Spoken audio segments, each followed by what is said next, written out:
تعظیم کرتے ہیں، جن کی اقتدا کرتے ہیں، جن کی پیروی کرتے ہیں۔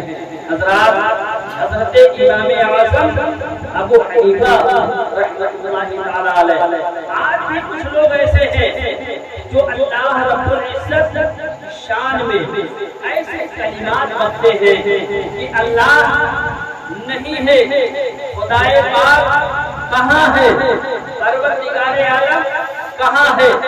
وہ ایسے لوگوں کو نہ تو مسلمان کہا جاتا ہے، نہ تو کافر کہا جاتا ہے، ایسے لوگوں کو دہریہ کہا جاتا ہے۔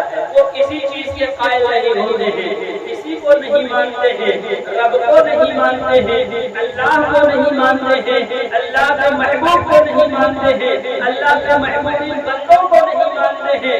ایسے دہریہ لوگوں، ایسے لوگوں کو دہریہ کہا جاتا ہے۔ امام اعظم ابو حنیفہ رحمۃ اللہ تعالی علیہ، جن کی ہم تقلید کرتے ہیں، جن کی پیروی کرتے ہیں، جن کے بتائے ہوئے مسائل پر ہم عمل کرتے ہیں، حضرات ان کا ایک دہریہ سے مناظرہ ہو گیا۔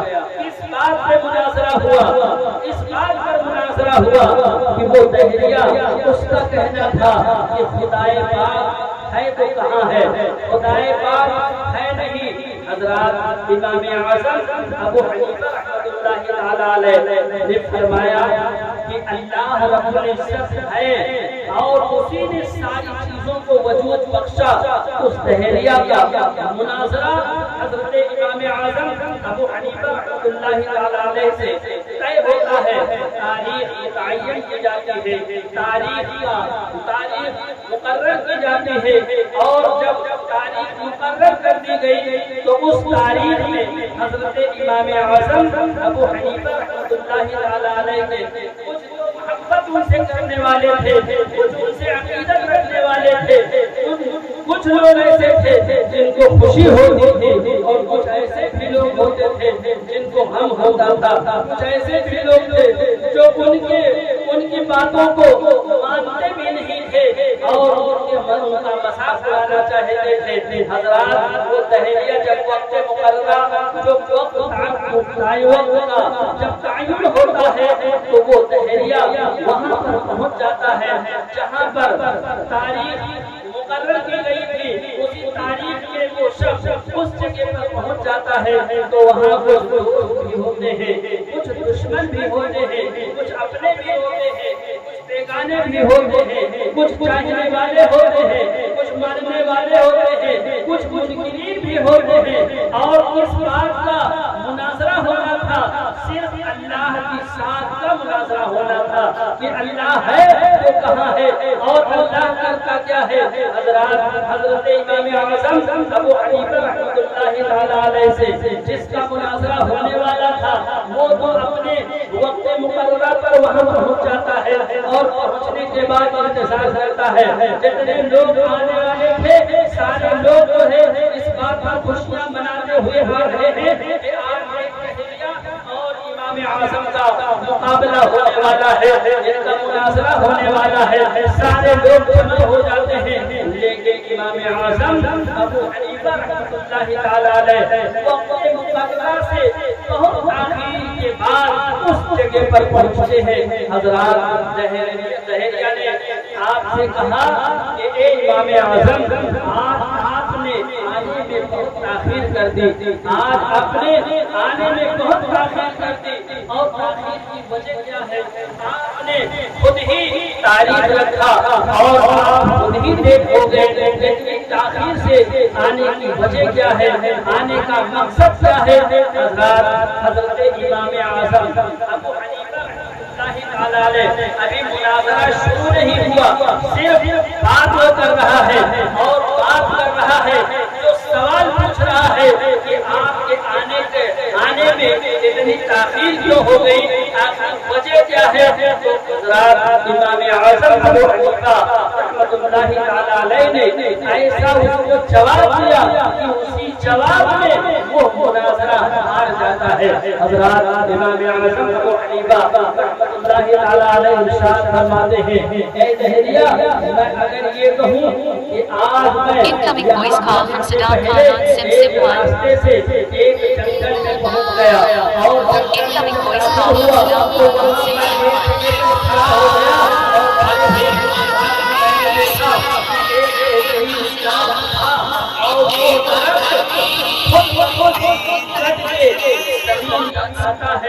اور زمین پر آنے کے بعد میں وہ پیڑ وہ درخت جب زمین پر آیا اور زمین پر آنے کے بعد میں نے دیکھا کہ خود بخود اس کے تختے تیار ہو گئے اور اس کے بعد میں نے دیکھا کہ خود بخود جب تختے تیار ہو گئے اس کے بعد خود بخود ایک کشتی تیار ہو گئی اور کشتی خود بخود دریا میں داخل ہو گئی، دریا میں پہنچ گئی اور دریا میں پہنچنے کے بعد میں اب وہاں پر جو مسافرین اس طرف کھڑے تھے اس طرف کھڑے تھے، ان کو اس طرف سے لیا، ان کو اس طرف سے لیا، ان کو اس پار جانا تھا اس پار پہنچا دیا، اس پار والوں کو اس پار پہنچا دیا اور کرایہ بھی خود ہی وصول کر دیا۔ تو بتاؤ کہ بات کو ماننے کے لیے تیار ہو؟ دہریہ ہنسنے لگا، قہقہا مارنے لگا اور کہنے لگا، اے امام اعظم اپنے وقت کا امام اس طریقے سے بات کرتا ہے جس میں جھوٹ کی بو آتی ہے، جھوٹ کی بات مانی جا سکتی ہے۔ اے امام اعظم ایسا تو کبھی گمان نہیں کیا جا سکتا، ایسی کوئی بات ماننے کے لیے ماننے والی کوئی بات ہی نہیں ہے، دل قبول ہی نہیں کر رہا ہے کہ طرف بہت کٹ جائے، پھر بہت تختے تیار ہو جائے، پھر بہت تخت جو ہے کشتی تیار ہو جائے، پھر بہت دریا میں داخل ہو جائے اور اس کے بعد مسافروں کو لانے لے جانے کا کام کرنا شروع کر دے اور انہیں خود ہی کرایہ وصول کرنا شروع کر دے۔ تو حضرت امام اعظم ابو حنیفہ رحمۃ اللہ تعالی علیہ نے ارشاد فرمایا کہ اے دہریہ اگر یہ چیز خود بخود نہیں ہو سکتی تو یہ زمین کا جو فرش بچھا ہوا ہے، آسمان کا شامیانہ جو لگا ہوا ہے اور وہ چاند و سورج روشنی پھیلا رہے ہیں اور اپنے جو ہے مقرر ہے چلنے پر دن آتا ہے رات جاتی ہے اور دن جاتا ہے دن آتا ہے رات چلی جاتی ہے، دن کا اجالا ہوتا ہے، رات کی سیاہی ہوتی ہے، چاند اپنی روشنی سے منور کرتا ہے، سورج اپنی روشنی سے منور کرتا ہے، ستارے پیدا کر کے اپنے اللہ کی رحمت کا اظہار کرتے ہیں۔ تو یہ بتاؤ کہ یہ ایسے کیسے ہو سکتا ہے کہ جو خود بخود نہیں ہو سکتا، جب خود سے جو ہے ایک درخت کٹ کر کے اور درخت تیار نہیں ہو سکتے، کشتی تیار نہیں ہو سکتی، تو ایسے ہی زمین خود بخود پیدا نہیں ہو سکتے، آسمان خود بخود جو ہے آسمان کا شامیانہ تیار نہیں ہو سکتا ہے، سورج خود بخود نہیں چل سکتا ہے، بلکہ اس انسان کو چلانے کے لیے اللہ رب العزت کے ساتھ ہے اور اللہ رب کائنات اللہ رب العزت خود اس انسان کو اپنے ہاتھ میں لے کر اللہ رب العزت اس انسان کو چلا رہا ہے۔ ساری کائنات کو چلتے پھرتی نظر آ رہی ہے، یہ زمین کا فرش دکھائی دے رہا ہے، آسمان کا شامیانہ دکھائی دے رہا ہے، سمندر کی لہریں دکھائی دیتی ہیں اور شجر و حجر دکھائی دیتے ہیں، یہ سورج دکھائی دیتا ہے۔ اس لیے اللہ کی قدرت ہے، اللہ رب کائنات نے اپنی قدرت سے ان چیزوں کو وجود بخشا اور اپنے رب ہونے کا اعلان کر دیا۔ درود پاک پڑھیں اللہم صلی علی صلاۃ و سلام علیک یا رسول اللہ، صلاۃ و سلام علیک یا حبیب اللہ صلی اللہ تعالی علیہ وسلم۔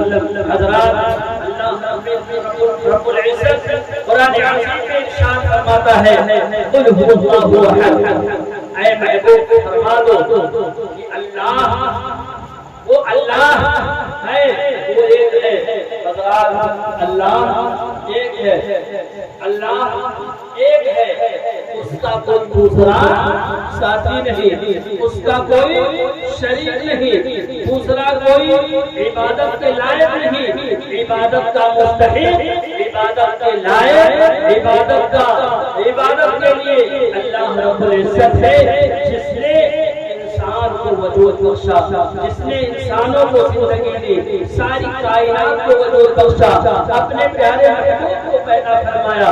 حضرات اللہ رب العزت نے ساری کائنات کو پیدا فرمایا اور اللہ رب العزت نے اپنے نبی ہونے کا جب اعلان کرنا چاہا تو سب سے پہلے اپنے پیارے محبوب حضور سرور کائنات صلی اللہ علیہ وسلم کے نور پاک کو پیدا فرمایا۔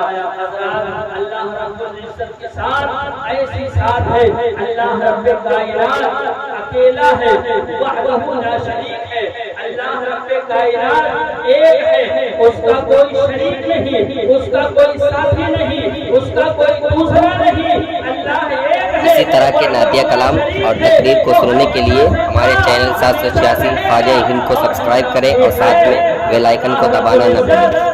ہاں ہے اور رہے گا حضرات، اور یہ دنیا اس چیز کا نظام ایسا ہے کہ یہ دنیا پانی ہے، اللہ رب کائنات نے اس کو وجود بخشا اپنے ربوبیت کا اعلان کرنے کے لیے، اور اپنے ربوبیت کا اعلان کرنے کے لیے اللہ رب العزت نے ساری کائنات کو سجا دیا، ساری کائنات کو سجایا، ایسے سجایا، انسان بنایا، جنات بنایا، فرشتوں کو پیدا کیا، اللہ رب العزت نے زمین و آسمان کو پیدا فرمایا، لوح و قلم کو پیدا فرمایا، جنت کوثر کو پیدا فرمایا۔ حضرات جنت کوثر کو اللہ رب العزت نے پیدا فرمایا، تو اب جنت اور کوثر کو کیوں پیدا فرمایا؟ اس لیے اپنے رب ہونے کا اعلان کرنا چاہا تو اپنے رب ہونے کا اعلان کر دیا، زمین پیدا کر دیا، آسمان پیدا کر دیا، انسان پیدا کر دیا، پھر اس کے بعد میں اللہ رب العزت نے اعلان کر دیا وما خلقت الجن والانس الا ليعبدون۔ اللہ رب کائنات نے انسان اور جنات کو اپنی عبادت کے لیے پیدا فرمایا۔ حضرات دنیا میں آنے کے بعد میں اللہ کو وحدہ لا شریک جو بندہ مومن مانے گا وہی مومن ہوگا، اللہ کے محبوب سے جو سچے پکی عقیدت رکھے گا وہی مومن ہوگا، اللہ کے محبوب کے محبوبین بندوں سے جو سچے پکی عقیدت رکھے گا وہی مومن بندہ ہوگا، اور جو مومن بندہ ہوگا اللہ رب العزت نے اسی کے لیے جنت بنائی ہے، اور اسی کے لیے جنت کے باغات پیدا کیے، اور جنت کی نہریں اسی کے لیے بنائی گئی ہے۔ جنت اور دوستوں کو پیدا کیا۔ حضرات حضرت موسیٰ علیہ السلام کی تصویر کے زمانے میں ایک شخص اللہ رب العزت کی بارگاہ میں التماس کرتا ہے، اللہ رب العزت کا وہ برگزیدہ بندہ تھا، اللہ کا مقدس ولی تھا، اس نے اللہ کی بارگاہ میں عریضہ پیش کیا کہ پروردگار عالم تو نے جنت بنائی، جنت کے باغات پیدا کیے، جنت میں طرح طرح کے میوے پیدا کیے، جنت کے محلات کو میں نے دیکھا، باغات کو میں نے دیکھا، میوے میں نے دیکھا، جنت میں بہترین نہریں شہد کی جو بہ رہی ہے اس کو میں نے دیکھا۔ پروردگار عالم مجھے خوشی حاصل ہوئی، لیکن معاملہ سمجھ میں نہیں آیا، اے پروردگار عالم تو نے بہتی ہوئی آگ سے روشن دوستوں کو کیوں پیدا فرمایا؟ اس کی وجہ کیا ہے؟ حضرات اللہ رب العزت کی بارگاہ میں التماس کرتا ہے وہ اللہ کا مقدس بندہ، اور عریضہ پیش کرتا ہے، اس کے بعد میں اللہ رب العزت کی بارگاہ میں التماس کرتا ہے پروردگار عالم دوستوں کو نے پیدا کیا تو دوستوں کو بجھا دے، صرف جنت ہی رکھ۔ اب اللہ رب العزت کی جانب سے جواب نہیں آیا، وہ انسان وہ شخص جو اللہ کا مقدس بندہ تھا ولی تھا وہ ناراض ہو جاتا ہے اور ایک پہاڑی کے چوٹی پر جا کر بیٹھتا ہے اور کہتا ہے پروردگار عالم جب تک دوزخ کو بجھا نہیں دے گا اس وقت تک میں اپنے مقام پر نہیں آؤں گا، میں اپنی جگہ پر نہیں آؤں گا، اپنے گھر کی طرف نہیں آؤں گا۔ حضرات وہی ناراضگی کے عالم میں وہ شخص وہی بیٹھا ہوا ہے۔ اللہ رب العزت حضرت موسیٰ علیہ نبینا علیہ الصلوۃ والتسلیم کو حکم فرماتا ہے، اے موسیٰ میرا ایک چہیتا بندہ ایک پہاڑی کی اونچائی ٹیلے پر بیٹھا ہوا ہے اور وہ مان نہیں رہا ہے، اے موسیٰ جاؤ اور اس بندے کو منا کر لاؤ، لیکن اس کو ڈرانا نہیں، دھمکانا نہیں، پریشان نہیں کرنا، ایسی باتوں کا اظہار نہ کرنا کہ وہ میرا بندہ ناراض ہو جائے۔ حضرت موسیٰ علیہ نبینا علیہ الصلوۃ والتسلیم عرض کرتے ہیں پروردگار عالم وہ تیرا بندہ ہے اور اس سے محبت کرنا چاہیے، اس سے ناراض کیسے ہو گیا؟ حضرت موسیٰ علیہ نبینا علیہ الصلوۃ والتسلیم اپنے اس امتی کے پاس پہنچتے ہیں، اس شخص کے پاس پہنچتے ہیں تو اس سے پوچھتے ہیں آخر دنیا کے پالنہار سے تو ناراض ہو گیا، جس نے تجھے زندگی عطا کی ہے اسی سے ناراض ہو گیا، وجہ کیا ہے؟